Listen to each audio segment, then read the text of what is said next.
문이 어머니. 아, 예, 안녕하세요. 네. 아, 단체석. 이런 조그마한 단체석들. 오, 여기는 큰 이제 단체석. 토지랑 크게 보면 분산가 그다음에 아파트 지금 있는 건데. 네. 대표님 보시기에는 좀 투자하려고 하는 분들 어떤 말씀을 해주고 싶으세요? 일단은 지금 현재 부동산 쪽으로 관심이 있다 하면은 제 생각에는 지금 아파트 쪽으로 관심을 두는 게 맞지 않나. 지금 많이 금리도 올라가 있고 그런 상황이라 사람들이 진입 장벽이 높잖아요. 형성이 돼 있는 아파트들, 신도시들 들어가기는 좀 어려워요. 제가 보기에는. 예를 들어 분양가 4억 원짜리가 10억까지 갔다가 7억 원으로 떨어졌다 치더라도 그래도 올라가 있는 게 있지만 요번에 뭐 검단 신도시 같은 경우에는 어차피 2, 3년 지나고 3, 4년 지나면은 거기에도 롯데몰이 들어서고 똑같이 다산 신도시, 미사, 위례 똑같이 올라간다는 거죠. 지금 많이 빠져 있을 때가 지금 제로 베이스거든요. 검단 같은 경우는 마피가 없는 상태니까 현재.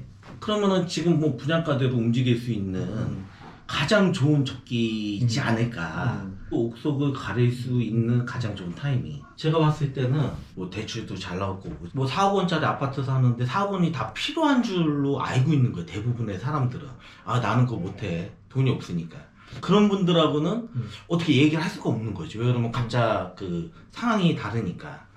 근데 조금 대출을 무서워해버리면은 부동산 하는 게 쉬운 게 아니죠, 절대로. 근데 지금이 기회인 것 같아요. 또, 뭐, 검단도 그렇지만 지금 뭐, 마피 뭐, 한 뭐, 2, 3천. 아, 무조건 잡아야죠. 대부분 사람들이 아니 금리가 이제 더 올라가고 내년에 더 떨어질 거 아니냐 이렇게 생각하는 사람도 있잖아요. 그러면 네. 그 부분에 대해서는 어떻게 생각하세요? 뭐, 금리, 물론 중요하죠. 그러니까 이게 너무 사람에 따라 케이스 바이 케이스이기 때문에 무주택자 분들이면은 청약통장은 좀 아껴두고 지금은 그냥 불과 3, 4년 전에 급급매로 주축으로 그냥 잡을 수 있는 그런 게 내려왔기 때문에 그리고 저는 다른 데를 권해주고 싶은 마음은 없어요. 신도시.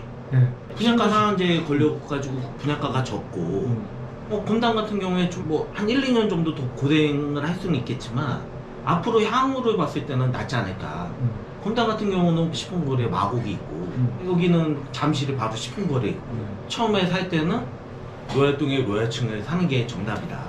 지금 같은 경우에 한 500만 원, 300만 원 조금 더 주더라도 예.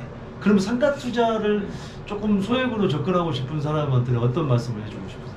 저는 시간만 나면은 돌아다니고 싶어요. 꼭 돈이 필요할 때 뭐가 나오거든요. 급매로.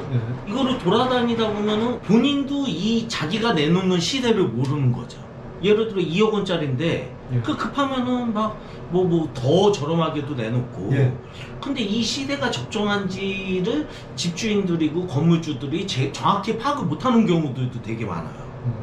분명한 거는 이제 발품을 팔아서 이 부동산이 얘기를 하는 게 이게 진짜 얘기인지 어느 정도의 그 뭔가 거품이 있는지 그걸 정확히 분석을 해야 되는 거죠. 정확히 요식업을 할 때도 어느 포지션을 잡을 때 모르는 사람들은 부동산 뭐 한 서너 군데 가가지고 아 이게 괜찮다 하면은 뭐 두세 군데 돌아다녀보고 그냥 계약서 쓰는데 많이 하는 사람들은 한 50군데 돌아다니면 진짜 하나 진짜 옥석이 무조건 나오거든요. 무조건. 그러니까 그런 거를 잡아야지 무조건 실패하는 확률이 줄어드는 거죠. 크로스 체킹 많이 해봐가지고 그러면은 좀 실패 확률이 좀 적지 않을까. 예. 그러다 보면은 뭔가 좋은 거는 무조건 나온다.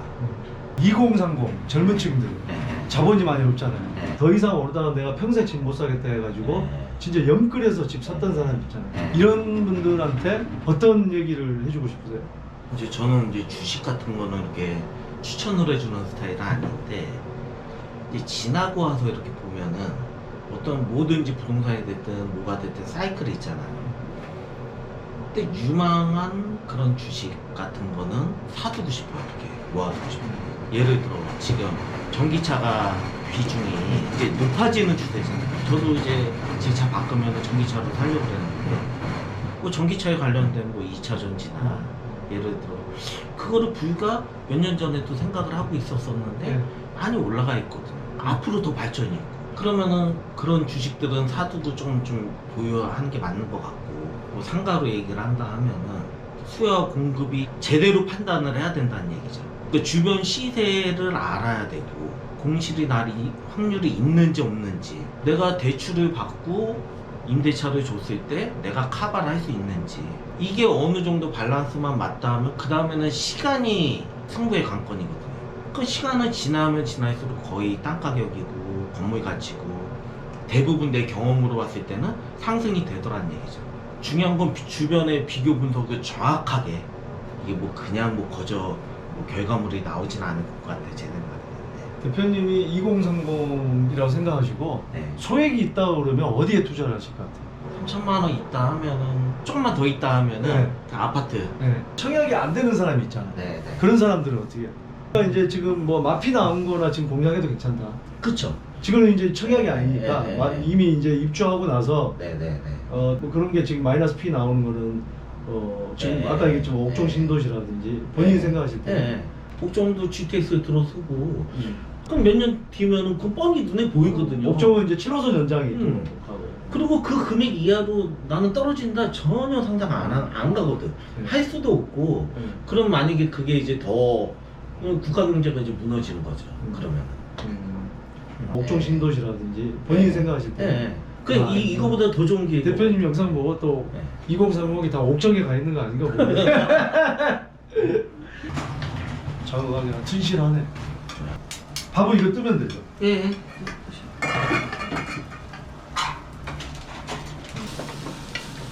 야 이게 이런 밥이 꼬들꼬들하고 맛있는 거. 네. 이게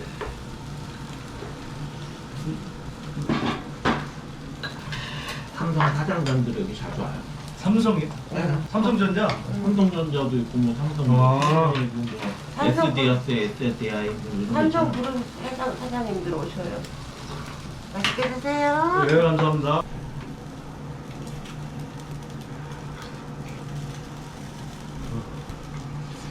와 이거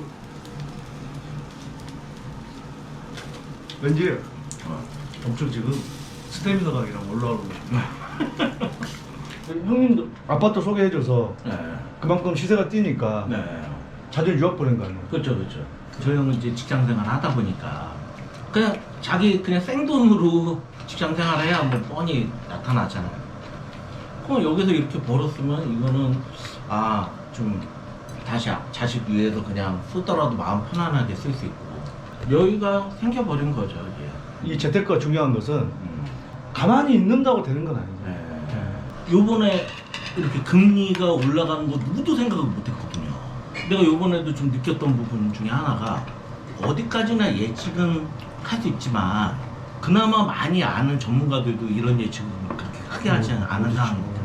리스크 관리고 이런 거는 중요한 것 같아요. 제가 보기에는 여러 가지가 이게 쉬운 건 아니에요, 정말. 우리 정대한 TV 구독자 여러분들한테 한 말씀 해주시죠. 2023년에는 좀 좋은 투자하시고 좀 새해에는 부자 되시고 항상 좋은 일만 가득하시길 바라겠습니다. 장대장 TV 구독, 좋아요, 알림 눌러주세요. 장대장 TV 화이팅! 우리 장대장이 간다 최초로 가장 젊으신 분을 지금 만나러 가니까 괜히 설레네요. 장대장이 간다 지금 이제 시작한 지 얼마 안 됐지만 최연소입니다. 네. 저기 너무 사장님으로서 괜찮아요. 부끄러워하는 모습 너무 좋아. 또 있어요? 네.